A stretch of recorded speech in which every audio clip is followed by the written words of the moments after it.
Good morning, student. We have already started the chapter number 4, structure of atom.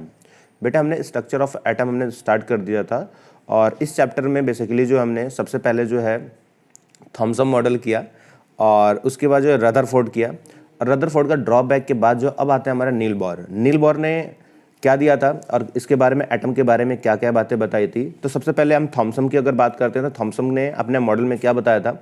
तो Thompson ने अपने model में ये बताया था कि देखो जी ये एटम का जो स्ट्रक्चर होता है बिल्कुल स्पेयर की तरह होता है और ये पूरा का पूरा जो स्पेयर है ये पॉजिटिव चार्ज से बना है।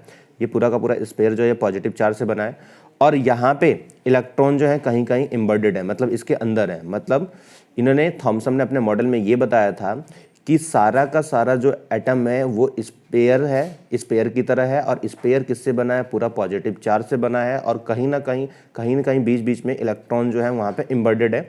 और दो तीन बातें उसने सही सही बोली क्या कि इसमें जितने नंबर ऑफ इलेक्ट्रॉन है, मतलब इस एटम के अंदर जितने नंबर ऑफ इलेक्ट्रॉन है उतने ही नंबर ऑफ प्रोटॉन। मतलब अगर मैं बात करता हूँ कि इस एटम में 10 जो है इलेक्ट्रॉन है तो 10 ही कितने रहेंगे, प्रोटॉन रहेंगे। उन्होंने थॉमसन ने पहली बातें बता दी थी। फिर जो है उसके बाद जो है इन्होंने अपने थॉमसन ने अपने मॉडल को प्लम पुडिंग मॉडल से कंपेयर किया और वाटरमेलन से कंपेयर किया। और जो मिलन होता है, जो तरबूज होता है, तरबूज का जो रेड पार्ट है उसे पॉजिटिव चार्ज बताया और कहीं कहीं जो इलेक्ट्रॉन थे और जो इसके सीड्स को क्या बताया, उसे इलेक्ट्रॉन बताया।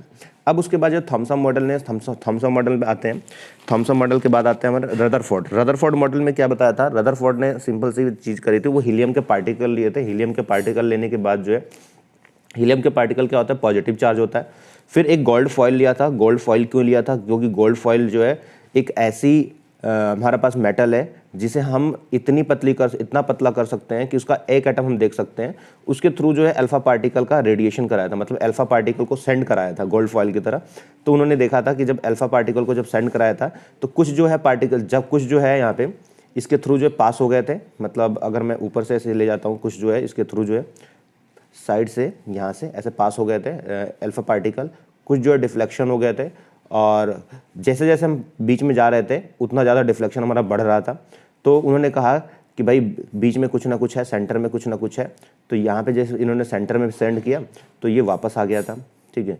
तो इस तरह से उन्होंने कहा कि सेंटर में कुछ ना कुछ है, तो उसका नाम क्या रख दिया उन्होंने, न्यूक्लियस। और न्यूक्लियस के बारे में बहुत सारी बातें बताई कि न्यूक्लियस के बारे में क्या क्या बातें बताई कि न्यूक्लियस जो है सारा का सारा जो है एक तरह से उन्होंने कंपेयर भी किया न्यूक्लियस को कि एक स्टेडियम है, बहुत बड़ा स्टेडियम है और उस स्टेडियम में बीच में सेंटर में कहीं जो है एक पी, मतलब एक दाना है हमारे पास, पी का एक दाना है, ठीक है, मटर का एक दाना है।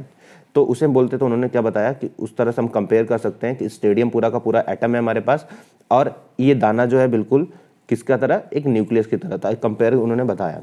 और ये बीच में जो न्यूक्लियस है वो किससे बना है, तो उन्होंने बताया कि भाई न्यूक्लियस जो है पॉजिटिव और प्रोटॉन प्लस के न्यूट्रॉन से बना है। और इलेक्ट्रॉन कहाँ पे है, तो इलेक्ट्रॉन वो रोटेट कर रहे हैं, रिवॉल्व कर रहे हैं आउटर मोस्ट सेल में। इलेक्ट्रॉन रोटेट क्यों करते हैं, क्योंकि उनके क्या रहते हैं हमारे पास, उनकी मास कम रहता है और प्रोटॉन का मास ज़्यादा रहता है। और उन्होंने उनके ड्रॉबैक में क्या था, ड्रॉबैक में इन्होंने ये बता दिया कि इलेक्ट्रॉन जब रेडिएट करेगा, मतलब घूमेगा अपने सेल में, तो वो क्या करेगा, अपनी एनर्जी रेडिएट करेगा और एक टाइम ऐसा आएगा कि वो न्यूक्लियस में गिर जाएगा, ठीक है। लेकिन ये ऐसा होता नहीं। अगर ऐसा होता तो एटम का साइज घटता बढ़ता रहता। अब आते हैं हम नील बोर। इसे सुधारने के लिए कौन आते हैं, भाई साहब नील बोर आते हैं। तो नील बोर ने क्या बताया, नील बोर ने एक बताया कि भाई देखो जी सिंपल सी बात है कि इलेक्ट्रॉन जो है रिवॉल्व करेंगे न्यूक्लियस के चारों तरफ, ठीक है। उन्होंने बताया ही, सिंपल सी बात है कि ये न्यूक्लियस है, न्यूक्लियस के चारों तरफ इलेक्ट्रॉन रिवॉल्व करेंगे, घूमेंगे और जिसे बोलेंगे एक सर्टेन एनर्जी, मतलब उनके पास क्या रहना चाहिए, एक सर्टेन ऑर्बिट रहना चाहिए और सर्टेन एनर्जी लेवल उन्होंने बोला, इसका मतलब एनर्जी लेवल दिया, ठीक है। और ऑर्बिट में घूमेंगे तो अगर पहले सेल में अगर कोई घूम रहा है तो वो अपने ही में घूमेगा, ठीक है। और ये दूसरे में अगर कोई घूम रहा है तो ये इसमें ही घूमता रहेगा, ठीक है। अगर कोई भी इलेक्ट्रॉन जो है, एक चीज़ और बताया, अगर कोई भी इलेक्ट्रॉन जो है, अगर सपोज करो कि ये वाला इलेक्ट्रॉन ये इसमें घूम रहा है, तो इसमें घूमने अगर ये अगर घूमता है, इसी अपने ही इलेक्ट्रॉन में इसमें घूमता है, तो अपनी एनर्जी लेवल जो है, एनर्जी जो है रेडिएट नहीं करेगा, मतलब एनर्जी लॉस नहीं करेगा।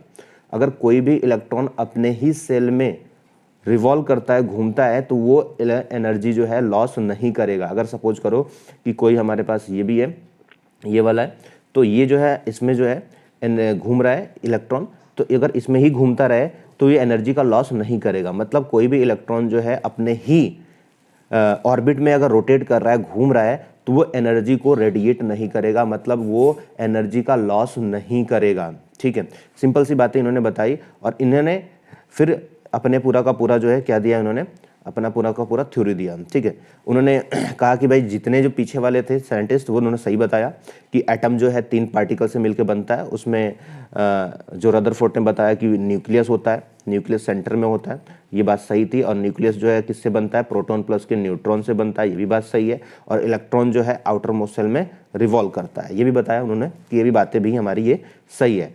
अब जो है उन्होंने क्या रखा, उन्होंने कुछ बातें यहाँ पे डाली कि देखो जो इलेक्ट्रॉन है, इसे जो पहला, उन्होंने अपने कुछ नेम रख दिया यहाँ पे कि देखो ये पहला सेल है, इसे बोलेंगे के सेल, इसे बोलेंगे एल सेल, इसे बोलेंगे एम सेल। ठीक है, और कुछ रूल और रेगुलेशन बता दी कि भाई के सेल में ज़्यादा से ज़्यादा जो है कितने इलेक्ट्रॉन रोटेट कर सकते हैं, तो के सेल में हद से हद 2 इलेक्ट्रॉन से बस रोटेट कर सकते हैं, 2 से ज़्यादा नहीं रोटेट कर सकते हैं। एल सेल में 8 इलेक्ट्रॉन रोटेट कर सकते हैं, उससे ज़्यादा नहीं कर सकते। और इसमें जो है 18 कर सकते हैं। और एक फॉर्मूला भी दे दिया उन्होंने, फॉर्मूला ये दे दिया, फॉर्मूला उन्होंने दिया कि 2n की पावर 2n का स्क्वायर। n क्या है यहाँ पे, नंबर ऑफ मतलब सेल। अगर n की वैल्यू 1 रखेंगे तो देखो यहाँ पे n की वैल्यू अगर तुम 1 रखोगे तो ऑलरेडी कितना आ जाएगा, 1 आ जाएगा, मतलब 2 आ जाएगा। ठीक है, जब 1 की वैल्यू 2 रखोगे, n की वैल्यू जब 2 रखोगे तो 8 आ जाएगा, जब n की वैल्यू 3 रखोगे तो 18 आ जाएगा। ठीक है, तो ये नंबर ऑफ सेल ने ऐसे इसके अकॉर्डिंग जो है फॉर्मूले के अकॉर्डिंग हम निकाल सकते हैं। अब उन्होंने क्या बताया, इन्होंने 2-3 चीज़ें और बताए थे कि अगर भी एक चीज़ था हमारा सेल। ठीक है, ये एनर्जी लेवल, उन्होंने सेल ये बताया कि कोई भी एटम जो, कोई भी इलेक्ट्रॉन जो है अपने सेल में अगर रोटेट कर रहा है, घूम रहा है, तो एनर्जी जो है वो रेडिएट नहीं करेगा। ठीक है, अब दूसरी चीज़ उन्होंने ये बताया कि अगर सपोज करो कि किसी भी इलेक्ट्रॉन को यहाँ से इस वाले में जाना है, मतलब higher potential to lower potential जाना है, तो वो एनर्जी को गेन करना पड़ेगा। अगर वो हायर पोटेंशियल से लोअर पोटेंशियल में आ रहा है तो क्या करना पड़ेगा, एनर्जी का लॉस करना पड़ेगा। और जो न्यूक्लियस के जो पास वाले जो सेल है उसके पास एनर्जी कम रहती है, जो न्यूक्लियस से दूर वाले जो हैं हमारे पास, उनके पास एनर्जी ज़्यादा रहती है। ठीक है, तो इसीलिए बोलेंगे इसे लोअर, सबसे लोअर पोटेंशियल वाला कौन सा है, ये पास वाला के वाला, और सबसे इस टाइम हायर वाला कौन सा, एम वाला। ठीक है, तो किसी भी इलेक्ट्रॉन को अगर लोअर पोटेंशियल से हायर पोटेंशियल में जाना रहता है तो एनर्जी लेनी पड़ेगी।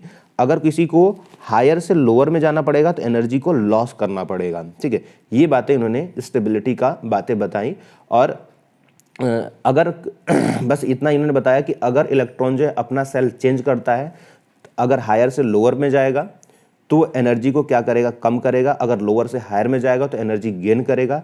अगर अपने ही इलेक्ट्रॉन में वो रोटेट करेगा तो वो कुछ नहीं करने वाला है। ठीक है, एनर्जी का लॉस और गेन नहीं होगा। इतना इन्होंने बोर मॉडल ने बताया।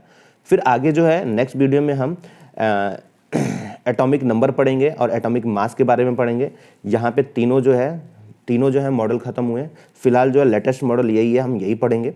ठीक है, और आगे जो है एटम पढ़ेंगे, एटॉमिक नंबर पढ़ेंगे, एटॉमिक मास पढ़ेंगे। ठीक, वैलेंसी और वैलेंस पढ़ेंगे, आइसोटोप और आइसोबार पढ़ेंगे। फिर उसके बाद चैप्टर ये खत्म है। ठीक है, तो नेक्स्ट वीडियो में मिलते हैं। Thank you everyone.